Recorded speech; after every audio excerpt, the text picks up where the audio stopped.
Assalamualaikum warahmatullahi wabarakatuh. Jumpa lagi dengan saya di channel Ade Fahrul. Terima kasih teman-teman yang sudah menanyakan ke saya mengenai YouTuber pemula, yaitu bagaimana kalau kita membuat konten dengan aneka ragam, atau bahasanya gado-gado gitu ya kira-kira ya.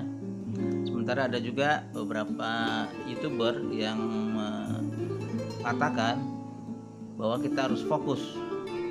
Ini mungkin saya sedikit berbeda dengan mereka yang memberikan komentar katanya harus fokus. Bagi saya, kalau kita fokus mungkin agak sulit ya, kita sebagai YouTuber pemula. Konten apa yang harus kita jadikan patokan standar kita?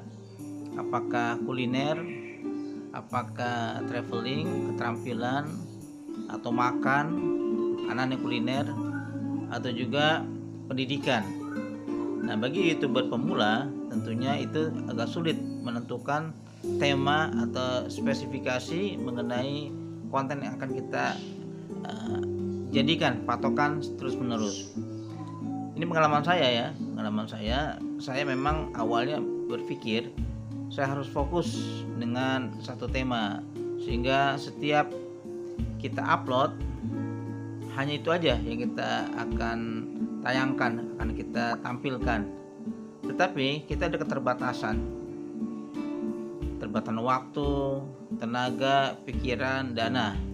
Misalnya kita fokus dengan kuliner, kita harus keluar dari rumah untuk mencari tempat-tempat yang apakah nanti viral, ramai atau tidak. Kedua, kalau kita traveling, maka kita harus keluar dana juga untuk menjelajahi wilayah-wilayah atau tempat-tempat yang akan kita jadikan konten.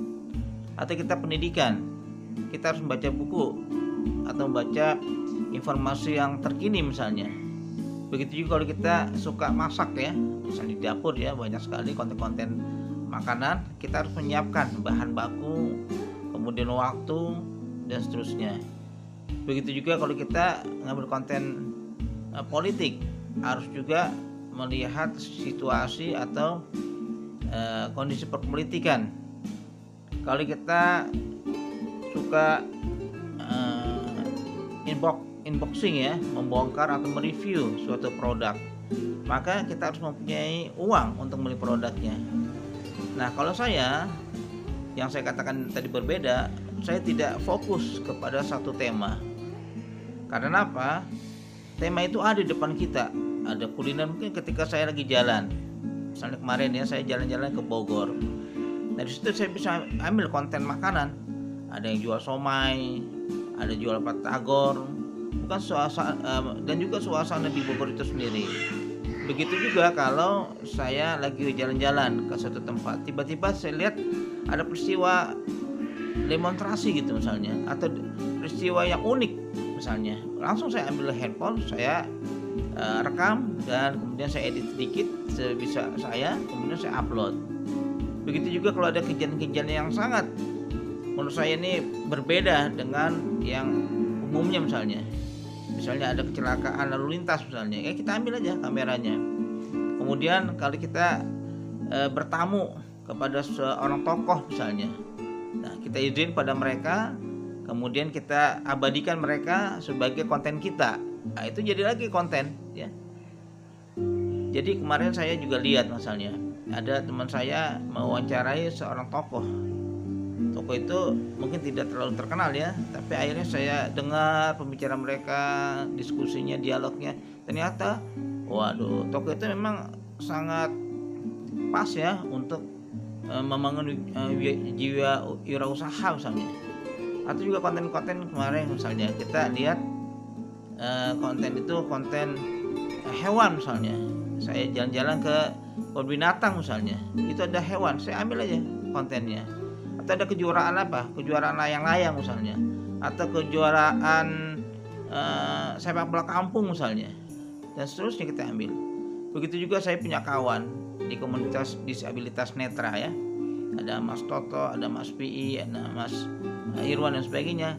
Nah, ketika saya jalan kemarin, saya ambil kontennya. Saya makan berdua, kemudian saya tentunya karena kawan, saya bilang yuk Mas Toto kita bikin konten ya tentang dunia disabilitas. Oke Pak, siap. Nah udah, selesai makan, saya pasang kameranya, kemudian saya wawancara tentang dunia mereka. Jadi lagi konten sekitar 10 menit atau 12 menit. Kemudian juga saya lihat sudah ada produk misalnya ya, ada alat yang bagus sekali, menurut saya ini sangat diperlukan bagi siapapun. Maka saya ambil handphone, saya videokan, kemudian saya upload, udah selesai. Jadi maksud saya, kalau kita sebagai YouTuber pemula, jangan terpaku dengan konten ini. Wah terus benar sih, saya nggak salahkan ya, tapi hendaknya kita lebih fleksibel. Karena apa?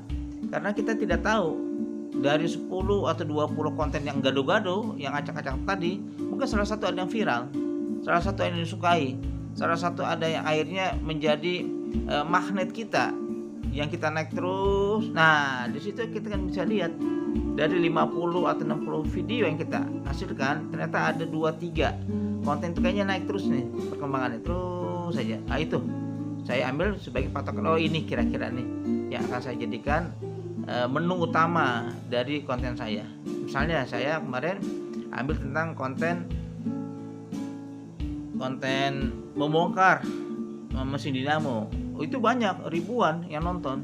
Tapi apakah saya harus ambil konten itu yang tentang keterampilan bongkar pasang suatu peralatan misalnya? Ya saya harus keluar rumah, saya harus datangin pelan-pelan, saya harus minta izin. Nah kan menjadi hal yang memperlambat gerakan kita. Jadi saya sarankan bagi YouTuber pemula jangan terlalu terpaku dengan konten. Dan konten yang acak-acakan pun bisa menjadi viral apabila salah satu konten itu tersebut memang dibutuhkan, akhirnya menjadi pembicaraan di mana-mana atau menjadikan orang suka dengan kita, yang kita sebut dengan viral. Ya demikian beberapa tips dari saya mengenai YouTuber pemula untuk membangun channel barunya. Terima kasih, dan jangan lupa apabila informasi ini berguna, silakan di subscribe, like, share, dan komen. Terima kasih, dan silakan tuliskan di bawah ini atau deskripsinya hal-hal apa saja bagi YouTuber pemula yang sulit ketika membangun channelnya. Terima kasih. Assalamualaikum warahmatullahi wabarakatuh. Tetap semangat dan terus berkarya.